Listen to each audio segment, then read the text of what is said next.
Road NH57 में आपका स्वागत है। अभी हम आपको निर्मली रेलवे स्टेशन का कुछ तस्वीर दिखा रहे हैं और यहाँ पर जो है एक वेल्डिंग मशीन आया हुआ है जो कि पटरियों को जोड़ने का काम करते हैं। और यहाँ पर प्लेटफार्म 3 पे आया हुआ है। प्लेटफार्म 3 पर जो है ब्लास्ट का काम किए जाएंगे। अभी फ़िलहाल वेल्डिंग मशीन आया हुआ है जो कि पटरियों का जोड़ने का काम चल रही है प्लेटफार्म 3 पे।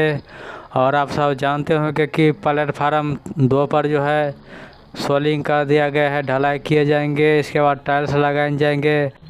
फाइनल तक पहुंच गया है निर्मली रेलवे स्टेशन। सब कुछ तैयार होने वाला है, सिंगल भी लग गया है, सब कुछ लग गया है। बाकी प्लेटफार्म 3 पर जो है अभी वेल्डिंग मशीन आया हुआ है जो कि पटरियों को जोड़ने का काम करते हैं। इसके बाद ब्लास्ट का काम किए जाएंगे, इसके बाद पटरी को सेटिंग किया जाएंगे। तो ये सब काम किए जाएंगे। अभी पटरी को जोड़ने का काम चल रही है निर्मली रेलवे स्टेशन पर और तेज़ प्रगति से काम चल रही है। और काफ़ी काम जो है वो बनकर तैयार हो गया है। घोघडिया निर्मली का काम जो है बराबर चल रहा है। और आज के लिए इतना ही अपडेट था। चैनल पे नए आए हैं तो चैनल को सब्सक्राइब और वीडियो को लाइक कीजिए। जय हिंद, वंदे मातरम।